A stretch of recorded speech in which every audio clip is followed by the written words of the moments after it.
వైరాగ్యం కలిగి ఉంటారు.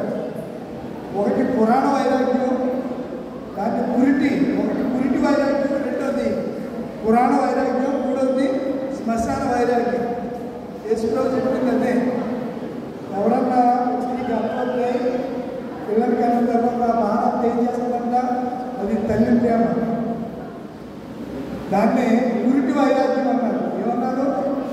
అమ్మ ప్రేమ వచ్చింది ఏం లేదు, నేను త్వరగా మా అమ్మ దగ్గరికి వెళ్ళాను, ఆమెకి రీచింగ్ చెప్పడానికి వెళ్ళాలి, నేను మంచిది. పొద్దున పాస్టర్ గారు ఫోన్ చేశారు, అందుకే నేను ఇప్పుడు వెళ్ళున్నాను. ఏఎల్సీ ఉన్న అరదేశ్ బాబు గారు ఆయనంట లాయర్ కట్టుకున్నారు. లాయర్ ఒకరేమో సిద్ధార్థ కూతుర, కపిల్ సిబ్బాల్.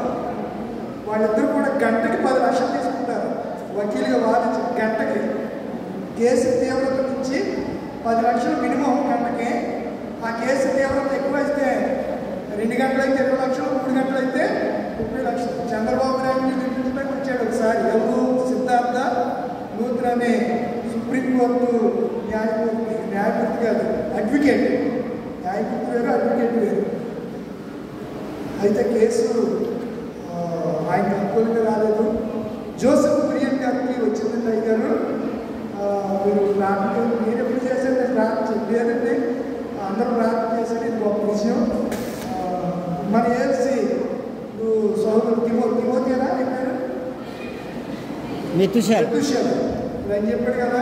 మన సంఘాలకి మంచి భవిష్యత్తు రాబోతుంది, ఉద్యమం పడితే నాయకత్వ మార్పిడి జరగబోతుంది. మంచి సుప్రీంకోర్టు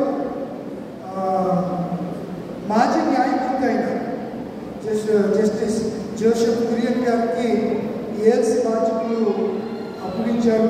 మరి పక్క నాయకుడు వచ్చే వరకు ఆయనే దీనికి సంధానకర్తగా లేకపోతే అధికారిగా వ్యవహరిస్తారు అని చెప్పారు.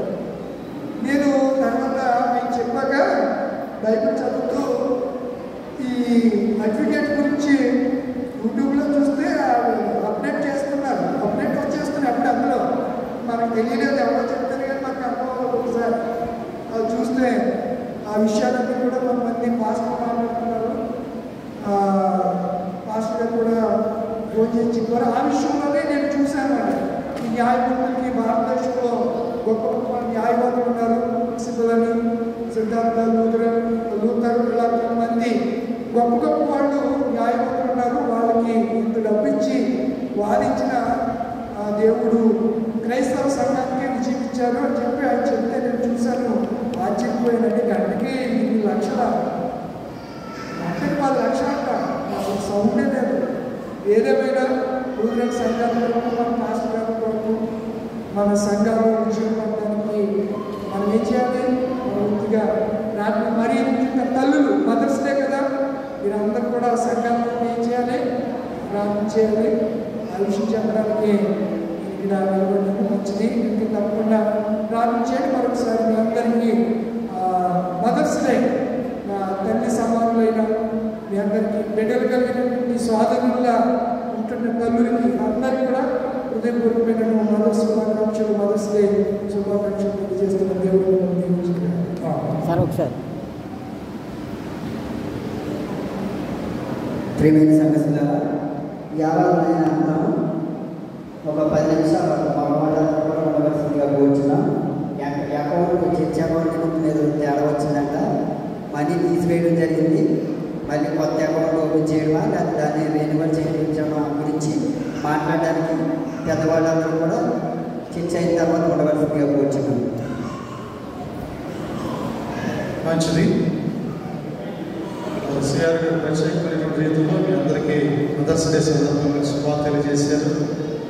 ఎంతైనా టీచింగ్ సైడ్ లెక్చరర్ గారు కాబట్టి గుర్తెరిగి ప్రపంచ